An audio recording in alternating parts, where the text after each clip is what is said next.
Bersama dalam Injil Yohanes pasal 1.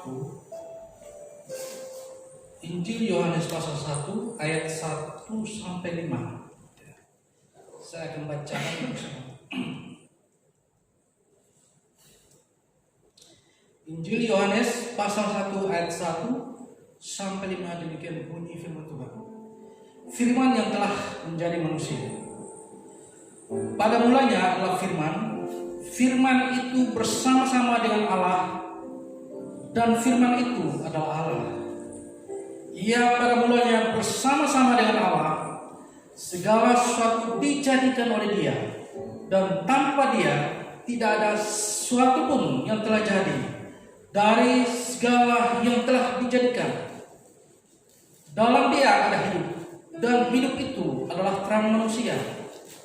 Terang itu bercahaya di dalam kegelapan, dan kegelapan itu tidak menguasainya. Demikian jauh pembacaan firman Tuhan. Berbahagialah pada kita setiap orang yang mendengarkan firman Tuhan, menyimpannya, memeliharanya dalam kehidupan.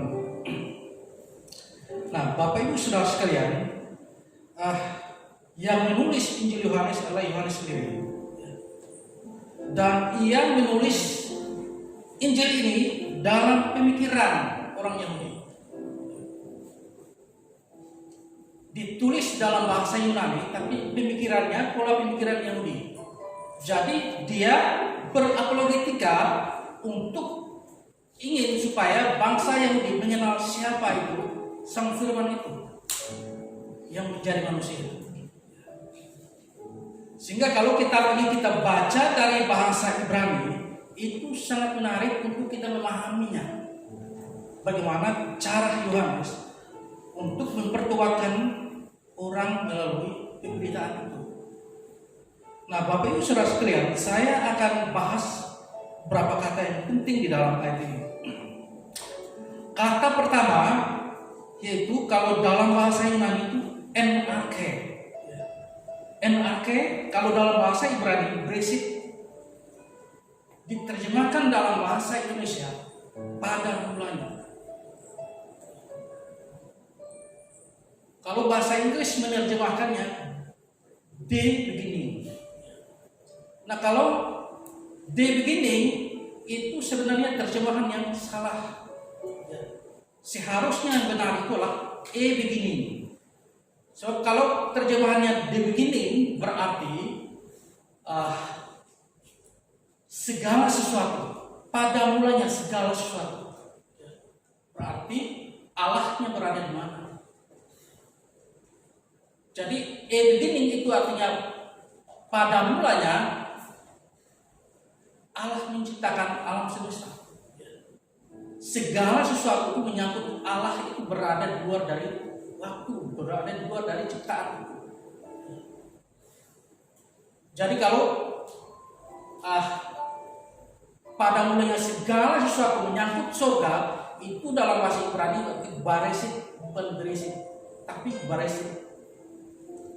Nah, Bapak Ibu Saudara sekalian, kata beresit dalam pola pemikiran orang Yahudi itu abjad kedua dari bahasa Ibrani, itu B, beresit, itu mewakili kata berakah. Itu dalam bahasa Arab berkah. Kalau kita menerjemahkan berkat. Jadi Allah memulai dengan berkat. Allah mencipta memulai dengan berkat. Nah, berkat itu yang mana? Kita lihat itu ayat ini, pasal ini paralelnya dengan Kejadian pasal 1. Apakah berkat itu adalah segala sesuatu yang diciptakan alam semesta? Nah, kalau kita teliti dengan baik, maka bukan ciptaannya itulah menjadi berkat, tetapi dirinya sendiri menjadi berkat bagi kita, bukan ciptaan itu. Maka itu dalam ayat pertama ini, kata pertama sangat kaya dengan makna. Lihat di dalam Kejadian pasal 1. Beresit bara Elohim. Pada mulanya Allah menciptakan langit dan bumi. Itu awal pertama Allah datang menciptakan langit dan bumi. Lalu dalam beresit di dalam Injil Yohanes, Kita lihat di situ, awal mula Allah datang ke dalam dunia untuk apa? Menebus dosa kita.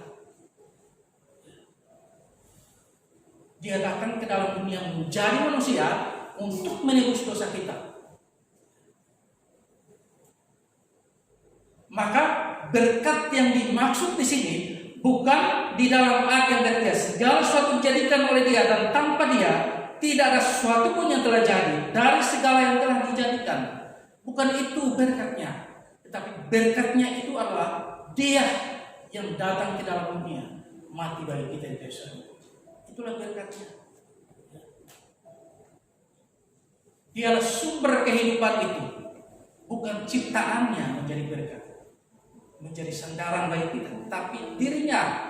Dialah yang menjadi kehidupan kita, dialah menjadi sandaran kita, dialah menjadi sumber berkat kita. Nah, itulah yang harus kita cari.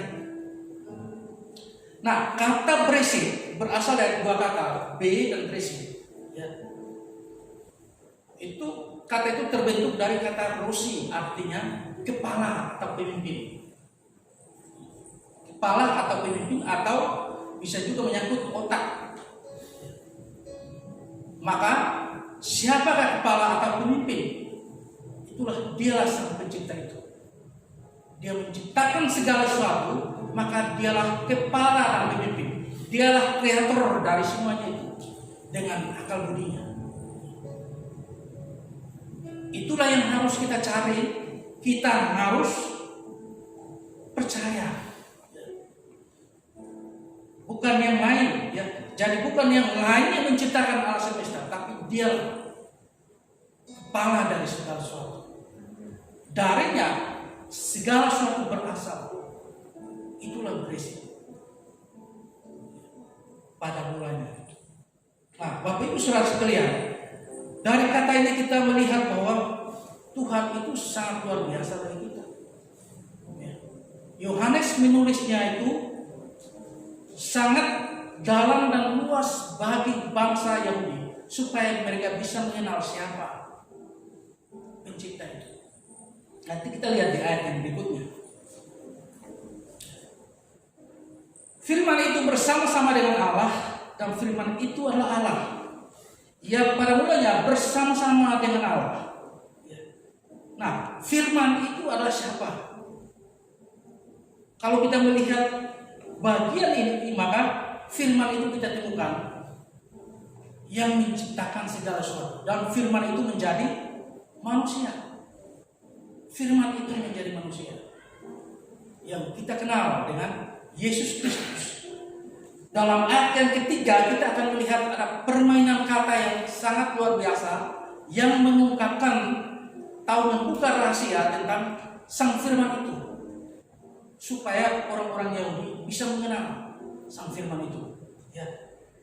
Jadi di dalam ayat yang ketiga itu ada 3 kata dalam bahasa Yunani, dalam bahasa Ibrani. Kalau bahasa Yunani itu kurang jelas. Ya. Alkitab saya dalam bahasa asli.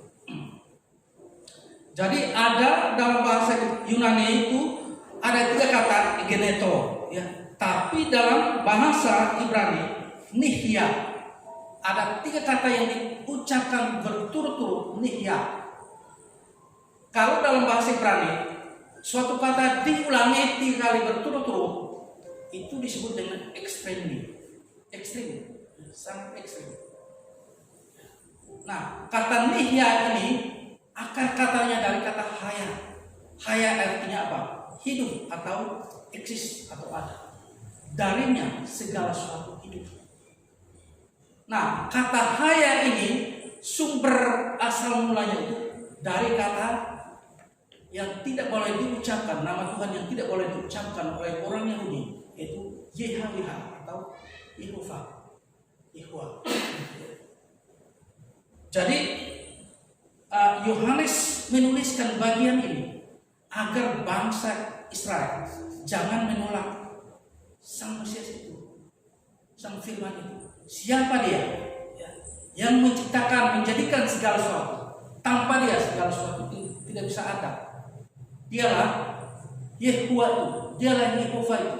dialah Yahweh. Jadi kalau orang Ibrani bertemu kata ini, maka mereka menggantinya dengan Adonai, karena mereka tidak boleh mengucapkan kata itu karena nama itu sangat suci bagi mereka. Ketika mereka mengucapkan nama itu, mereka paling takut. Mereka menggantikannya dengan Adonai. Adonai itu artinya apa? Pemilik, Tuhan, pemilik segala sesuatu, empunya segala sesuatu. Dan mereka mengucapkan Adonai itu, mereka harus sujud mengucapkan kata itu.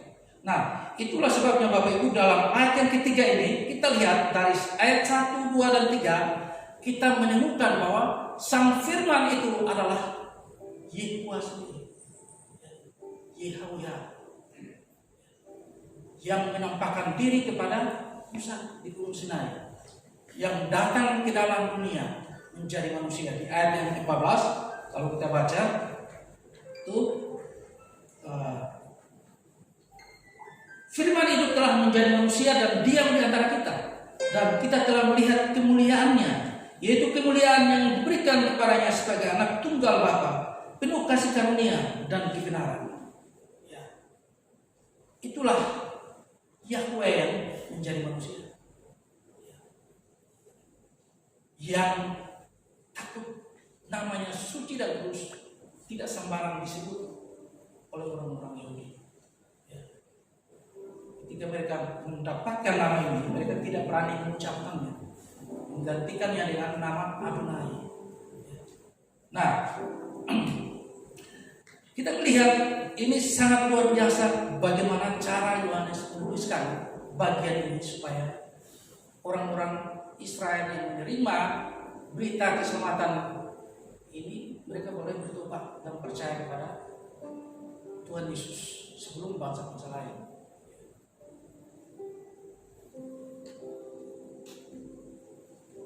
Lalu ayat yang keempat, dalam Dia ada hidup, dan hidup itulah terang manusia. Dalam Dia, dalam Sang Firman itu ada hidup. Dalam Yahweh itu ada hidup. Nah, hidup yang dimaksud di sini adalah, kalau dalam bahasa Ibrani, en auto zoe, en kai en zoe, en tofos ton antropon. Jadi hidup itu di sini dikatakan zoe, bukan hidup biasa seperti kita.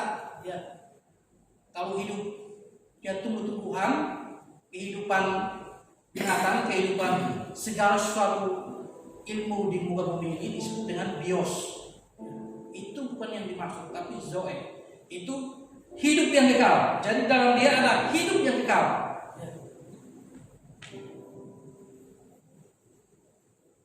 Dan hidup yang kekal itu adalah terang manusia. Terang manusia. Terang manusia karena apa? Karena Dia sedang datang ke dalam dunia. Dia sedang datang ke dalam dunia menjadi manusia, sehingga disebut sebagai terang manusia. Di dalam dirinya ada terang, menerangi kegelapan, menerangi manusia. Jadi Dia datang membawa hidup yang kekal bagi kita, bukan hidup yang sementara, bukan kebutuhan kita yang sementara, tetapi hidup yang kekal. Itulah tujuan utamanya. Terang itu bercahaya di dalam kegelapan, dan kegelapan itu tidak menguasainya. Ini kiasan. Jadi kegelapan di sini adalah kiasan terhadap kuasa kegelapan, kiasan terhadap perbuatan-perbuatan jahat. Dan terang itu adalah Yesus sendiri. Dan di mana Dia berada, maka kegelapan itu tidak bisa menguasainya. Sampai mati disalib pun kegelapan tidak bisa menguasai. Jadi cobai 40 hari 40 malam di padang gurun, kegelapan tidak bisa menguasainya.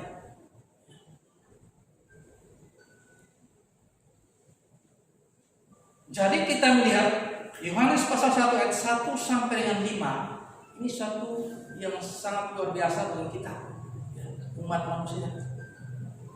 Bahwa dalam Kejadian pasal 1 dia datang menciptakan segala sesuatu. Dalam Yohanes pasal 1 dia datang ke dalam dunia untuk mati bagi kita. Maka hidupnya menjadi sumber kehidupan bagi kita. Hidupnya menjadi sumber berkat bagi kita. Jangan kita melihat pada kebutuhan sementara, tapi lihatlah kepada Sang Pencipta itu adalah berkat bagi kehidupan kita, nafas hidup bagi kita. Nah, bagaimana kita mengimplementasikan bagian-bagian ini ke dalam hidup kita sebagai orang-orang percaya? Kalau kita sudah mengenal Dia sebagai Tuhan dan Juru Selamat, kalau kita sudah mengenal Dia sebagai sumber berkat, sumber terang, sumber kehidupan, apa yang harus kita lakukan dalam kehidupan kita setiap hari selama kita masih diberikan kesempatan untuk hidup? Pertama-tama, Bapak Ibu Saudara sekalian, mari kita mengaplikasikan firman ini dalam kehidupan kita. Yaitu kita harus apa? Sama seperti Bapa dan Sang Firman bersama-sama. Tidak ada jarak di antara mereka. Mereka adalah kesatuan yang sama. Demikianlah kita sebagai orang-orang percaya menjadi satu kesatuan dengan Allah. Ya. Di Injil Yohanes pasal 17, firman-Mu tinggal dalam aku dan aku tinggal dalam firman-Mu, supaya menjadi satu. Kalau kita tinggal di dalam Dia dan Dia tinggal di dalam kita, maka kita tidak akan khawatir akan hidup ini. Yang kedua, ayat yang ketiga, mari kita merefleksikan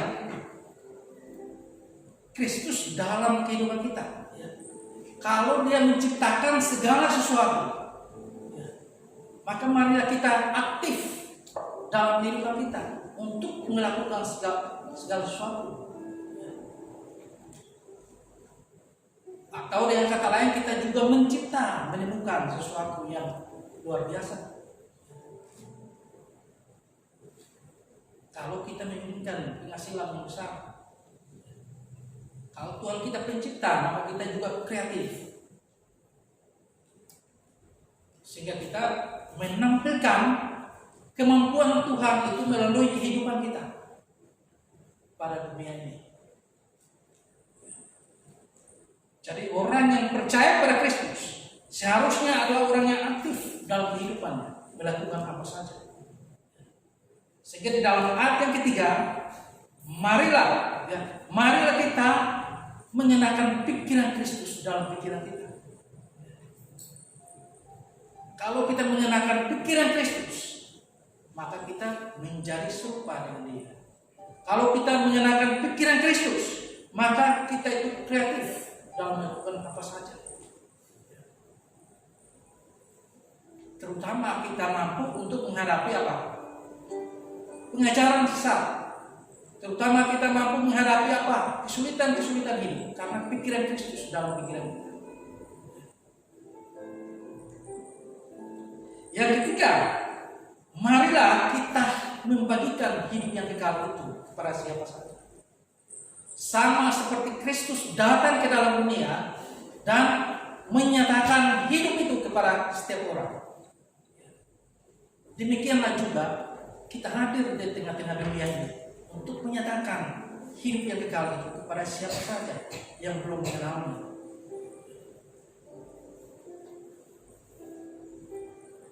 Sama seperti Kristus menjadi terang bagi bangsa-bangsa, demikianlah kita menjadi terang di sekeliling kita.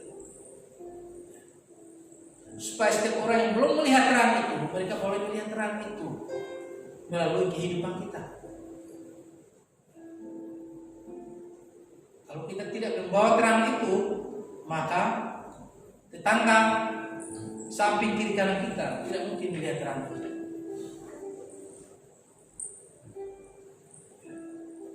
Mereka mungkin melihat bahwa dalam diri kita ada kegelapan, berarti kita menjadi batu sandungan bagi mereka.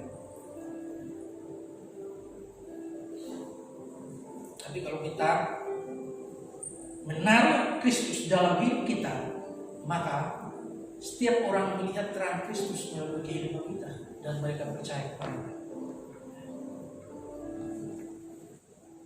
Yang terakhir, dimanapun kita berada, dimanapun kita berada, kalau kita berada dalam Kristus, refleksikan terang Kristus dalam hidupmu bahwa kegelapan tidak bisa menguasai,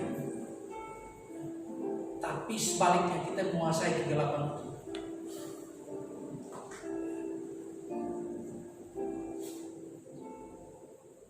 Pikiran-pikiran negatif tidak menguasai hati dan pikiran kita, karena pikiran Kristus ada dalam pikiran kita. Terang Kristus ada dalam diri kita, sehingga kegelapan itu tidak akan menguasai kita. Nah, hal-hal yang negatif yang berupa kuasa kegelapan, berupa dengki, iri hati, sakit hati, ya, dan lain-lain sebagainya. Mengapa itu menguasai kita? Karena terang itu tidak bersinar dalam kehidupan kita.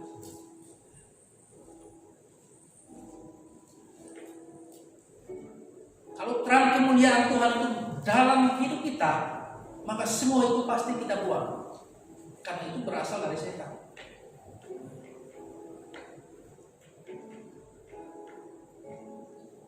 Kalau pikiran Kristus, terang Kristus ada dalam kehidupan kita, kita ini energik, kreatif, melihat apa saja suka kerjakan.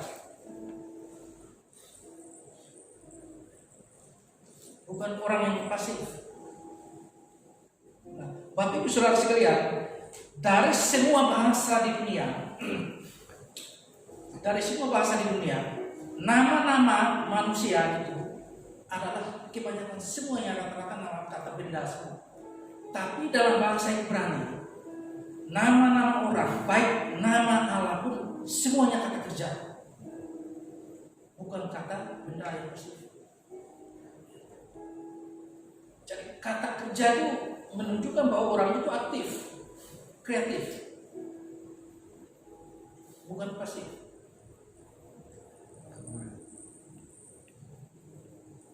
Jadi saya kadang-kadang berpikir ini salah satu kunci mengapa mereka lebih unggul dan berhasil, karena kreatif. Nama mereka bukan nama kata benda, kata kerja. Jadi beda nama orang-orang Yahudi, beda nama Allah, semuanya kata kerja. Bangsa-bangsa, semua bangsa-bangsa, nama-nama manusia itu benda, bentuk kata benda. Tapi bahasa Ibrani, nama-nama manusia itu kata kerja. Nah, Bapak Ibu Saudara sekalian, singkat daripada firman yang kita renungkan pada malam hari ini, mari kita benar-benar kita pahami, kita refleksikan dalam kehidupan kita. Percaya bahwa hidup kita tetap bersama-sama dengan Dia. Hidup kita itu pasti dituntun oleh Dia. Hidup kita itu pasti ada di dalam Dia. Kalau kita sungguh percaya kepada Dia. Kalau kita mau berbicara tentang kehidupan sehari-hari, percaya kepada Dia. Segala sesuatu Dia sudah berikan kepada kita. Mari kita aktif, kita manfaatkan untuk memuliakan Dia. Amin. Mari kita tunduk kepala, kita berdoa mengucap syukur kepada Tuhan. Terima kasih Bapa dalam yang surga, Bapa yang penuh dan cinta kasih. Pada malam hari ini Tuhan, kami sudah mendengarkan sebagian kecil daripada firman-Mu.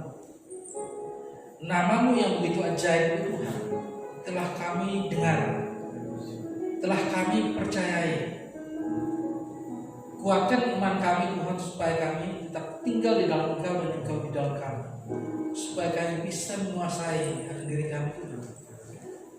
Kami bisa menyatakan hidup kami di tengah-tengah dunia ini menjadi terang, bisa menguasai kegelapan Tuhan, bisa mengusir kegelapan dari kehidupan kami. Kami percaya Tuhan bahwa Engkau sudah berbuat banyak hal pada hidup kami. Engkau menciptakan segala sesuatu bagi kami. Bahkan Engkau datang ke dalam dunia untuk mati bagi kami di kayu salib. Kami tidak sanggup untuk membalas sesuatu apapun Tuhan, tapi kami mengucap syukur. Kami mendengarkan firman-Mu.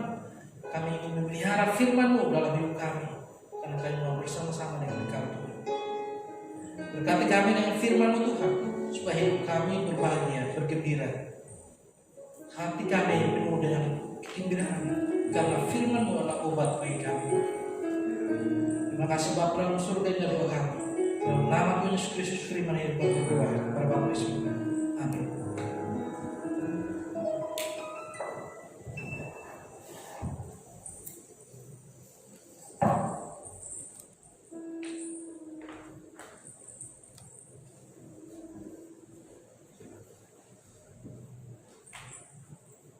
Oke, puji nama Tuhan, berkata kita Amin. Kita akan memberikan yang terbaik.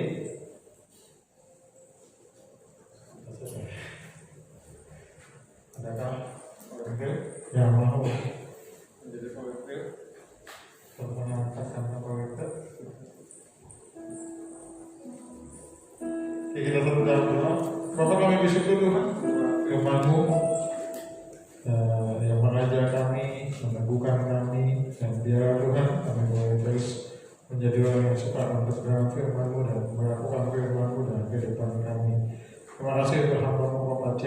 Terus kamu memberkati hamba-Mu dengan poin-poin yang baru Kau singkapkan dalam kehidupannya. Kau memimpin kehidupan yang pribadi. Terima kasih Tuhan, kami sebentar ambil yang terbaik. Biar Tuhan yang memberkati apa yang menjadi persembahan kami, dan kami kita memberkati penjarawan yang ada untuk membuat dengan baik untuk kemuliaan nama-Mu. Hanya di dalam nama Yesus Kristus kami siap memberikan juga kita. Haleluya. Amin.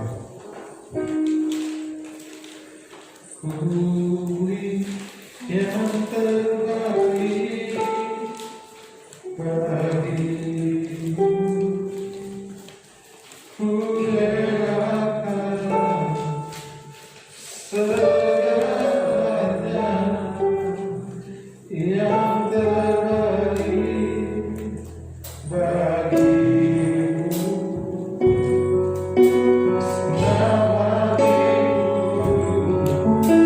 Nama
berusia di atas 55 tahun.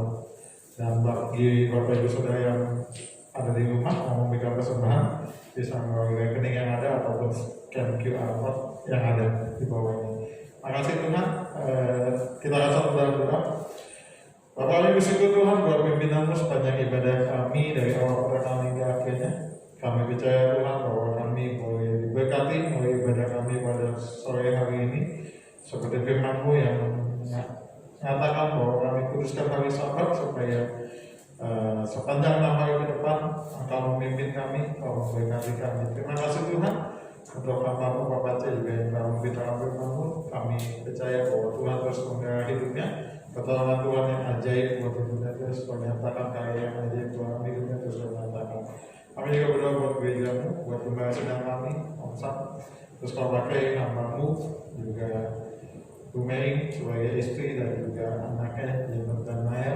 Biar Tuhan juga Deborah sebagai mantunya Tuhan yang memberkati keluarga ini, juga cucunya terus yang pelihara Tuhan boleh menjadi anak yang menyenangkan hati Tuhan dan juga hati keluarga ini Tuhan. Terima kasih Tuhan, kami bersyukur buat gereja-Mu terus kau menyatakan pemeliharaan buat gereja-Mu, pemeliharaan Tuhan yang ajaib terus menyatakan hidup gereja-Mu yang tempat ini Tuhan. Terima kasih Tuhan, kami berdoa untuk lingkungan kami sekitar dan saudara Paris kita Cibondo dan tanah-Mu, untuk kamar kamu yang nama-Mu, Abraham, Banten. Kami juga percaya bahwa Tuhan yang memberkati pemerintahan kami, bangsa kami Indonesia yang kami cintai.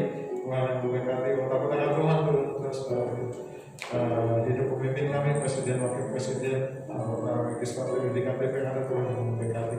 Dan kami percaya Tuhan Indonesia terus damai, Indonesia boleh pulih dari setiap gejolak, dan kami percaya bahwa TNI Polri kuat sehingga tidak ada kerusuhan yang boleh meluas sehingga bangsa kami menjadi chaos. Kami percaya Tuhan yang memelihara Tuhan. Makasih Tuhan, kami berdoa untuk para medis yang ada terus di garda terdepan untuk penanganan COVID. Tuhan yang memberkati, Tuhan yang memberikan penghiburan buat setiap kami yang hari-hari ini mungkin mengalami COVID. Kami percaya Tuhan yang juga memberikan penghiburan. Anak-anak Tuhan tidak lepas juga dari virus ini. Kami percaya Tuhan boleh menghiburkannya, Tuhan boleh memberikan pemulihan yang terus menerus sehingga boleh pulih dan memuliakan nama Tuhan. Terima kasih Tuhan, sebentar kami akan pulang sesuatu dengan yang lain. Tuhan seperti Tuhan timpakan kami di tempat ini, Tuhan juga akan mengantarkan kami pulang. Dan sebentar kami akan menerima berkat dari Tuhan bagi hamba. Dan angkat kedua belah tangan kita, pastikan bahwa engkau pulang diberkati oleh Tuhan. Diberkati engkau dengan kesembuhan ilahi, panjang umur dan kesehatan. Proteksi dari Yesus memprotek, melindungi dari segenap orang yang niat jahat, menghabis iblis, serta pergaulan yang disatria. Diberkati engkau dengan keterampilan mengerjakan pekerjaan baik yang dikerjakan oleh tanganmu, dan hasil yang berlipat kali ganda, serta mempermuliakan nama Tuhan. Diberkati dengan hikmat akal budi, pengetahuan surgawi dan ma'rifat Allah, untuk engkau bisa menembus studimu, berkat jasmani dan rohani, berkat anak cucu dan berjodoh, sukacita, damai sejahtera melimpah. Sudah dikasih Tuhan, pulanglah ke rumah masing-masing beserta Tuhan dengan Tuhan kita Yesus Kristus.